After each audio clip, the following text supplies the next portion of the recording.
petite discussion avec une momie. Edgar Allan Poe. Deuxième et dernière partie.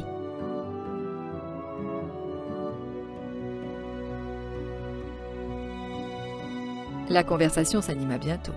On exprima, cela va sans dire, une grande curiosité relativement au fait quelque peu singulier d'Alamis Takeo resté vivant. « J'aurais pensé, dit M. Buckingham, qu'il y avait déjà beau temps que vous étiez mort. »« Comment ?» répliqua le comte très étonné. « Je n'ai guère plus de 700 ans.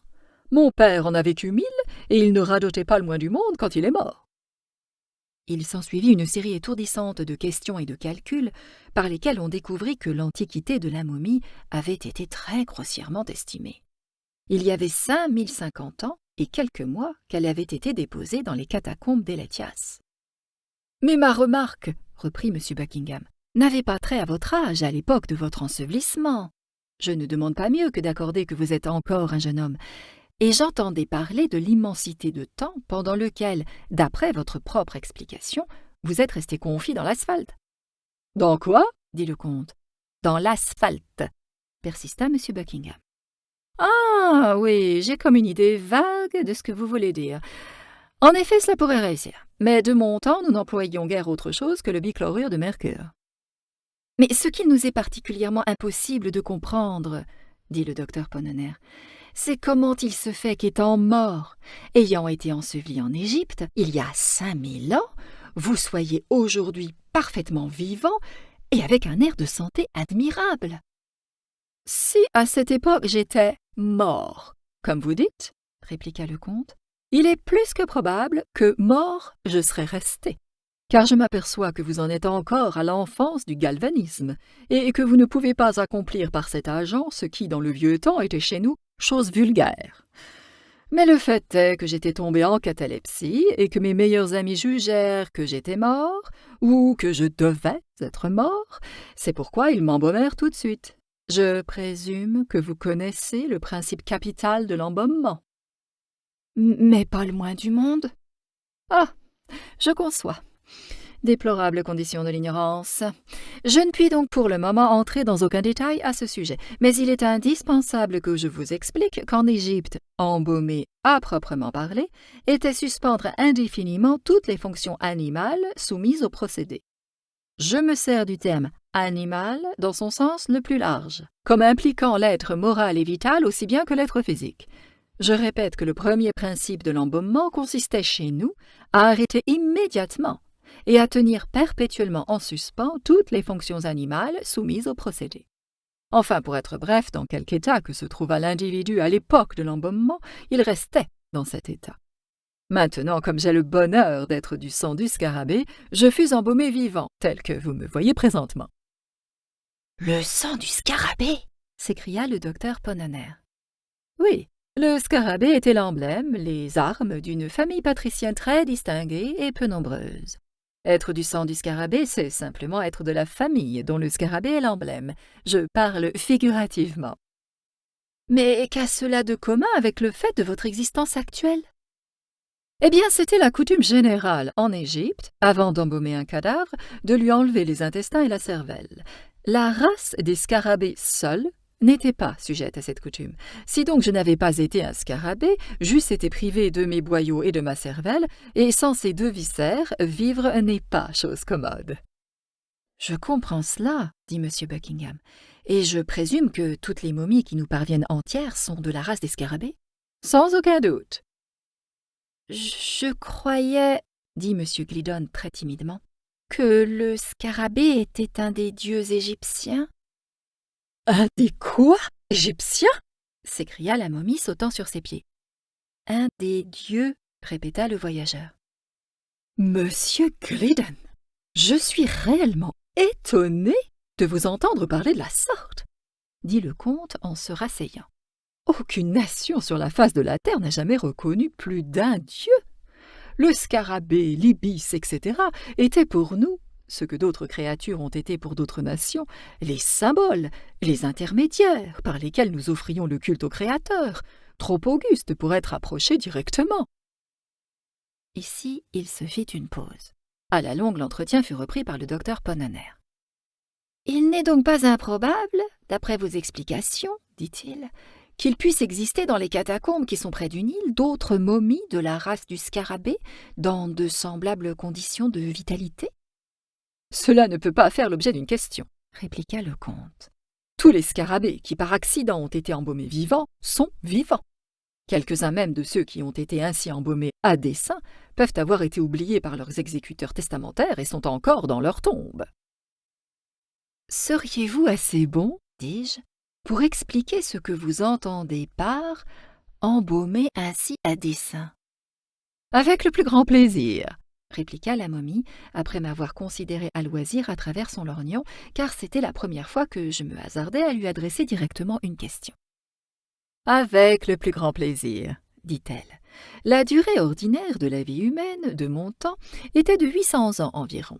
Peu d'hommes mouraient, sauf par suite d'accidents très extraordinaires, avant l'âge de 600.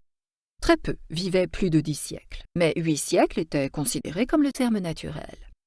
Après la découverte du principe de l'embaumement tel que je vous l'ai expliqué, il vint à l'esprit de nos philosophes qu'on pourrait satisfaire une louable curiosité et en même temps servir considérablement les intérêts de la science en morcelant la durée moyenne et en vivant cette vie naturelle par acompte.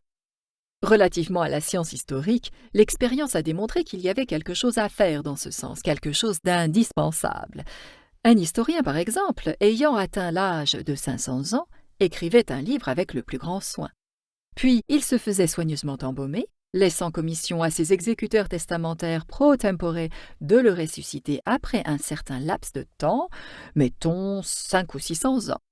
Rentrant dans la vie à l'expiration de cette époque, il trouvait invariablement son grand ouvrage converti en une espèce de cahier de notes accumulé au hasard, c'est-à-dire en une sorte d'arène littéraire ouverte aux conjectures contradictoires, aux énigmes et aux chamailleries personnelles de toutes les bandes de commentateurs exaspérés. Ces conjectures, ces énigmes qui passaient sous le nom d'annotation ou correction, avaient si complètement enveloppé, torturé, écrasé le texte que l'auteur était réduit à fureter partout dans ce fouillis avec une lanterne pour découvrir son propre livre. Mais, une fois retrouvé, ce pauvre livre ne valait jamais les peines que l'auteur avait prises pour le ravoir. Après l'avoir réécrit d'un bout à l'autre, il restait encore une besogne pour l'historien, un devoir impérieux. C'était de corriger, d'après sa science et son expérience personnelle, les traditions du jour concernant l'époque dans laquelle il avait primitivement vécu. Or, ce procédé de recomposition et de rectification personnelle, poursuivi de temps à autre par différents sages, avait pour résultat d'empêcher notre histoire de dégénérer en une pure fable.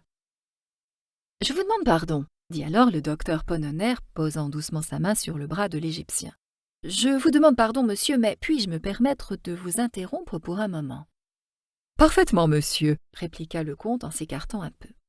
« Je désirais simplement vous faire une question, » dit le docteur. « Vous avez parlé de correction personnelle de l'auteur relativement aux traditions qui concernaient son époque. En moyenne, monsieur, je vous prie, dans quelle proportion la vérité se trouvait-elle généralement mêlée à ce grimoire? » On trouva généralement que ce grimoire, pour me servir de votre excellente définition, monsieur, était exactement au pair avec les faits rapportés dans l'histoire elle-même non écrite, c'est-à-dire qu'on ne vit jamais dans aucune circonstance un simple iota de l'un ou de l'autre qui ne fût absolument et radicalement faux. « Mais puisqu'il est parfaitement clair, reprit le docteur, que 5000 ans au moins se sont écoulés depuis votre enterrement, je tiens pour sûr que vos annales à cette époque, sinon vos traditions, étaient suffisamment explicites sur un sujet d'un intérêt universel, la création, qui eut lieu, comme vous le savez sans doute, seulement 10 siècles auparavant, ou peu s'en faut. »« Monsieur, » fit le comte à la Mistakeo. Le docteur répéta son observation, mais ce ne fut qu'après maintes explications additionnelles qu'il parvint à se faire comprendre de l'étranger. À la fin, celui-ci dit, non sans hésitation, « Les idées que vous soulevez sont, je le confesse, entièrement nouvelles pour moi. De mon temps, je n'ai jamais connu personne qui eût été frappé d'une si singulière idée que l'univers, ou ce monde, si vous l'aimez mieux, pouvait avoir eu un commencement. Je me rappelle qu'une fois, mais rien qu'une fois, un homme de grande science me parla d'une tradition vague, concernant l'origine de la race humaine, et cet homme se servait comme vous du mot Adam ou terre rouge. Mais il l'employait dans un sens générique, comme ayant trait à la germination spontanée par le limon, juste comme 1 millier d'animalcules, à la germination spontanée, dis-je, de 5 vastes hordes d'hommes poussant simultanément dans 5 parties distinctes du globe, presque égales entre elles. Ici, la société haussa généralement les épaules et 1 ou 2 personnes se touchèrent le front avec un air très significatif. Monsieur Silk Buckingham, jetant un léger coup d'œil d'abord sur l'occiput, puis sur le sinciput d'Alamistakeo, prit ainsi la parole. La longévité humaine dans votre temps, unie à cette pratique fréquente que vous nous avez expliquée, consistant à vivre sa vie par raconte, aurait dû, en vérité, contribuer puissamment au développement général et à l'accumulation des connaissances. Je présume donc que nous devons attribuer l'infériorité marquée des anciens Égyptiens dans toutes les parties de la science, quand on les compare avec les modernes et plus spécialement avec les Yankees, uniquement à l'épaisseur plus considérable du crâne égyptien. « Je confesse de nouveau, » répliqua le comte avec une parfaite urbanité, « que je suis quelque peu en peine de vous comprendre. Dites-moi, je vous prie, de quelle partie de la science voulez-vous parler ?» Ici, toute la compagnie, d'une voix unanime, cita les affirmations de la phrénologie et les merveilles du magnétisme animal. Nous ayant écouté jusqu'au bout, le comte se mit à raconter quelques anecdotes qui nous prouvèrent clairement que les prototypes de Gall et de Spurzheim avaient fleuri et dépéri en Égypte, mais dans une époque si ancienne qu'on en avait presque perdu le souvenir, et que les procédés de Mesmer étaient des tours misérables en comparaison des miracles positifs opérés par les savants de Thèbes qui créaient des poux et une foule d'autres êtres semblables.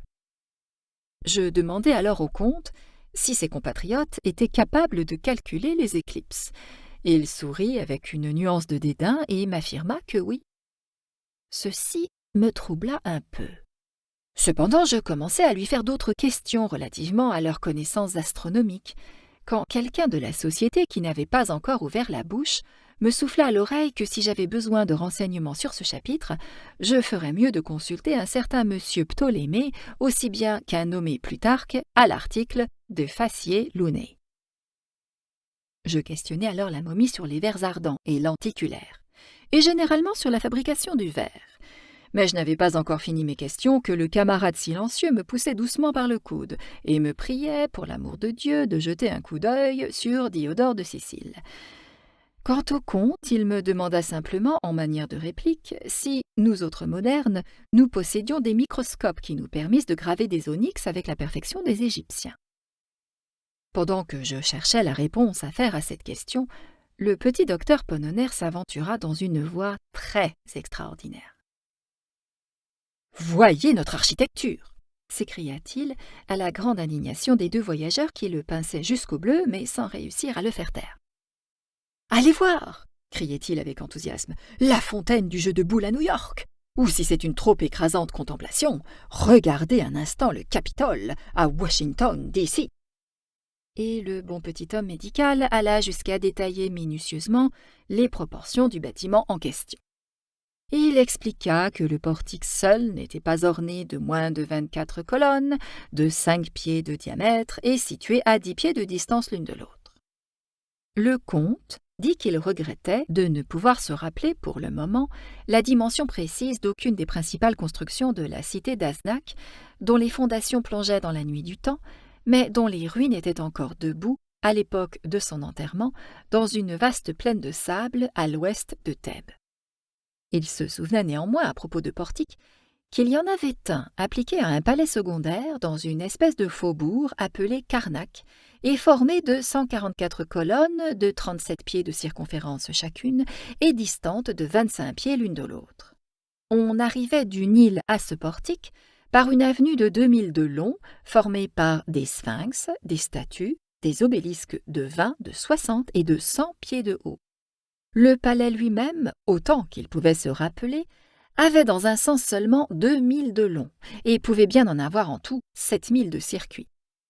Ses murs étaient richement décorés en dedans et en dehors de peintures hiéroglyphiques. Il ne prétendait pas affirmer qu'on aurait pu bâtir dans ces murs 50 ou 60 des Capitoles du docteur, mais il ne lui était pas démontré que 200 ou 300 n'eussent pas pu y être empilés sans trop d'embarras. Ce palais de Karnak était une insignifiante petite bâtisse, après tout. Le comte, néanmoins, ne pouvait pas en stricte conscience se refuser à reconnaître le style ingénieux, la magnificence et la supériorité de la fontaine du jeu de boules telle que le docteur l'avait décrite. Rien de semblable, il était forcé de l'avouer, n'avait jamais été vu en Égypte ni ailleurs. Je demandai alors au comte ce qu'il pensait de nos chemins de fer. « Rien de particulier, dit-il. Ils sont un peu faibles, assez mal conçus et grossièrement assemblés. Ils ne peuvent donc pas être comparés aux vastes chaussées à rainures de fer, horizontales et directes, sur lesquelles les Égyptiens transportaient des temples entiers et des obélisques massifs de 150 pieds de haut. » Je lui parlais de nos gigantesques forces mécaniques. Il convint que nous savions faire quelque chose dans ce genre, mais il me demanda comment nous nous y serions pris pour dresser les impostes sur les linteaux du plus petit palais de Karnak. Je jugeai à propos de ne pas entendre cette question et je lui demandai s'il avait quelque idée des puits artésiens. Mais il releva simplement les sourcils, pendant que M. Gliddon me faisait un clignement d'yeux très prononcé et me disait à voix basse que les ingénieurs, chargés de forer le terrain pour trouver de l'eau dans la grande oasis, en avaient découvert un tout récemment. Alors je citai nos aciers. Mais l'étranger leva le nez et me demanda si notre acier aurait jamais pu exécuter les sculptures si vives et si nettes qui décorent les obélisques et qui avaient été entièrement exécutées avec des outils de cuivre. Cela nous déconcerta si fort que nous jugeâmes à propos de faire une diversion sur la métaphysique. Nous envoyâmes chercher un exemplaire d'un ouvrage qui s'appelle le Dial, et nous en lûmes un chapitre ou deux sur un sujet qui n'est pas très clair, mais que les gens de Boston définissent: le grand mouvement ou progrès. Le comte dit simplement que de son temps, les grands mouvements étaient chose terriblement commune, et que, quant au progrès, il fut à une certaine époque une vraie calamité, mais ne progressa jamais. Nous parlâmes alors de la grande beauté et de l'importance de la démocratie, et nous eûmes beaucoup de peine à bien faire comprendre au comte la nature positive des avantages dont nous jouissions en vivant dans un pays où le suffrage était ad libitum et où il n'y avait pas de roi. Il nous écouta avec un intérêt marqué, et, en somme, il parut réellement s'amuser. Quand nous eûmes fini, il nous dit qu'il s'était passé là-bas, il y avait déjà bien longtemps, quelque chose de tout à fait semblable. 13 provinces égyptiennes résolurent tout d'un coup d'être libres et de donner ainsi un magnifique exemple au reste de l'humanité. Elles rassemblèrent leurs sages et brassèrent la plus ingénieuse constitution qu'il est possible d'imaginer. Pendant quelque temps, tout alla le mieux du monde. Seulement il y avait là des habitudes de blague qui étaient quelque chose de prodigieux. La chose néanmoins finit ainsi. Les 13 États, avec quelque chose comme 15 ou 20 autres, se consolidèrent dans le plus odieux et le plus insupportable despotisme dont on n'ait jamais ouï parler sur la face du globe. Je demandai quel était le nom du tyran usurpateur. Autant que le comte pouvait se le rappeler, ce tyran se nommait la canaille. Ne sachant que dire à cela, j'élevai la voix et je déplorai l'ignorance des Égyptiens relativement à la vapeur. Le comte me regarda avec beaucoup d'étonnement, mais ne répondit rien. Le gentleman silencieux me donna toutefois un violent coup de coude dans les côtes, me dit que je m'étais suffisamment compromis pour une fois, et me demanda si j'étais réellement assez innocent pour ignorer que la machine à vapeur moderne descendait de l'invention de Héro en passant par Salomon de Cos. Nous étions pour lors en grand danger d'être battus. Mais notre bonne étoile fit que le docteur Ponnonner, s'étant rallié, accourut à notre secours et demanda si la nation égyptienne prétendait sérieusement rivaliser avec les modernes dans l'article de la toilette, si important et si compliqué. À ce mot, le comte jeta un regard sur les sous-pieds de son pantalon. Puis, prenant par le bout une des basques de son habit, il l'examina curieusement pendant quelques minutes. À la fin, il la laissa retomber, et sa bouche s'étendit graduellement d'une oreille à l'autre. Mais je ne me rappelle pas qu'il ait dit quoi que ce soit en manière de réplique. Là-dessus, nous recouvrâmes nos esprits, et le docteur, s'approchant de la momie d'un air plein de dignité, la pria de dire avec candeur, sur son honneur de gentleman, si les Égyptiens avaient compris, à une époque quelconque, la fabrication soit des pastilles de Ponnonner, soit des pilules de Brandreth. Nous attendions la réponse dans une profonde anxiété, mais bien inutilement. Cette réponse n'arrivait pas. L'Égyptien rougit et baissa la tête. Jamais triomphe ne fut plus complet, jamais défaite ne fut supportée de plus mauvaise grâce. Je ne pouvais vraiment pas endurer le spectacle de l'humiliation de la pauvre momie. Je pris mon chapeau, je la saluai avec un certain embarras et je pris congé. En rentrant chez moi, je m'aperçus qu'il était 4 heures passées et je me mis immédiatement au lit. Il est maintenant 10 heures du matin. Je suis levée depuis 7 et j'écris ces notes pour l'instruction de ma famille et de l'humanité. Quant à la première, je ne la verrai plus, ma femme est une mégère. La vérité est que cette vie, et généralement tout le 19e siècle, me donne des nausées. Je suis convaincue que tout va de travers. En outre, je suis anxieux de savoir qui sera élu président en 2045. C'est pourquoi, une fois rasé et mon café avalé, je vais tomber chez Ponnonner et je me fais embaumer pour une couple de siècles.